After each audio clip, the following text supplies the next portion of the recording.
Ya, selamat malam pagi Nanjel. Di sini saya dan tim akan mempresentasikan hasil kerja kami, yaitu dengan judul prediksi harga indeks cost menggunakan metode random forecast dengan anggota Jeli Lasama, lalu saya sendiri Rafian Ramadhani, lalu ada Muhammad Yusril Aldian. Untuk latar belakang dan metode akan dijelaskan oleh Yusril Aldian. Baik, saya akan menjelaskan ya. Jadi pada tahun 2020, tepatnya di bulan September, Indonesia sudah mencapai 270,20 juta jiwa dengan usia produktif dari umur 60 tahun sebanyak 70%.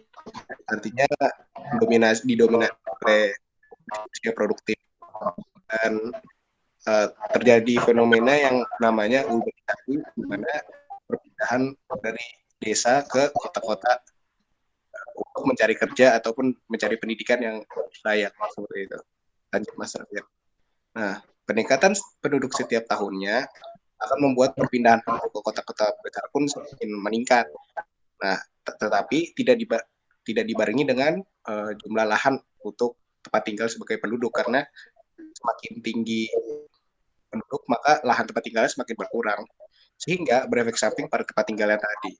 Nah, maka dari itu akan meningkat, yaitu bisnis-bisnis tempat tinggal sementara atau biasa dibilang inkos atau kos-kosan seperti itu, dan meningkatnya fenomena tersebut. Namun sebelum orang-orang melakukan urbanisasi, mereka harus punya perencanaan keuangan khususnya agar ketika mereka pindah ke kota-kota besar, mereka tidak kehilangan budget atau tidak kelebihan budget dari yang mereka punya. Jadi mereka bisa memprediksi uang ini kita bisa hidup berapa lama. Seperti itu.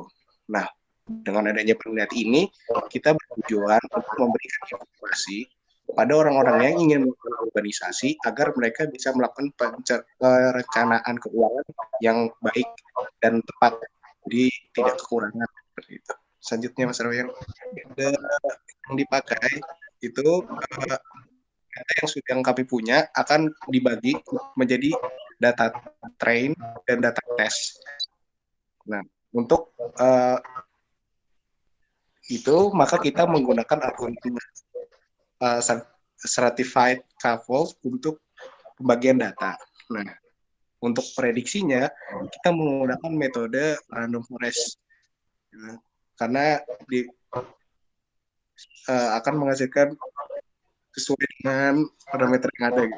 Nah, untuk hasilnya kita menampilkan data dalam bentuk absolute error, mean absolute percentage error, dan root mean square error.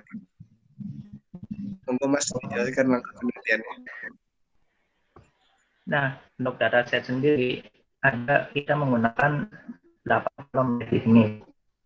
Di sini terangan dari kolom-kolom itu antara lain ID yang merupakan ID cost, lalu fak 1 sampai fak 8 itu fasilitas cost dan nilainya 0 berarti tidak ada fasilitas, nilai 1 berarti ada fasilitas. Nah, gitu. Lalu seterusnya, misalnya nilai 8 berarti ada 8 fasilitas.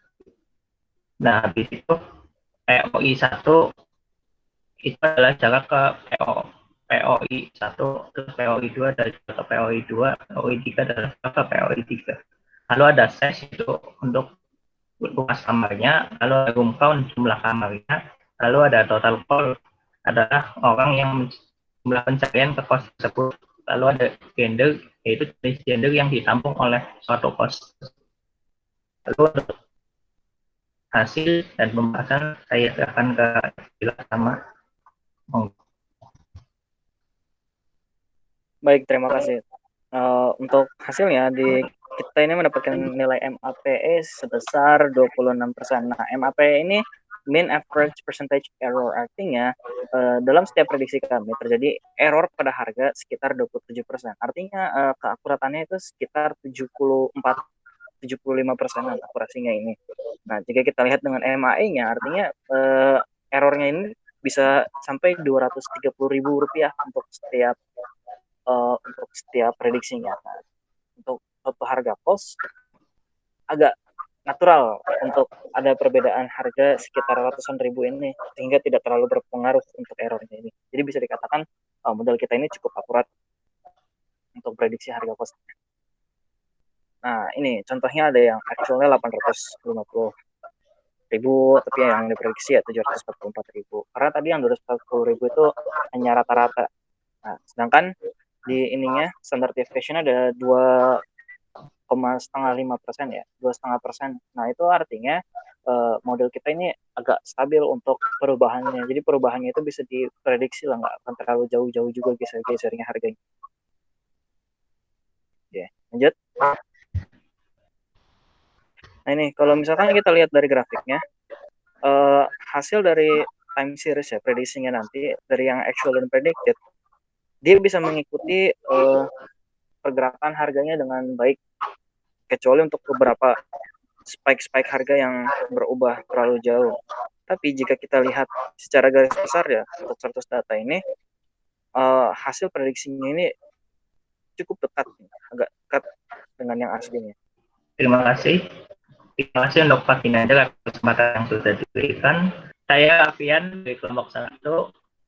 Terima kasih kepada Bapak Kartino yang sudah diberikan pada semester ini. Dari kami, dari presentasinya ada kurang lebihnya, mohon maaf. Kita kelompok 1, wassalamualaikum warahmatullahi wabarakatuh. Selamat malam. Waalaikumsalam warahmatullahi wabarakatuh.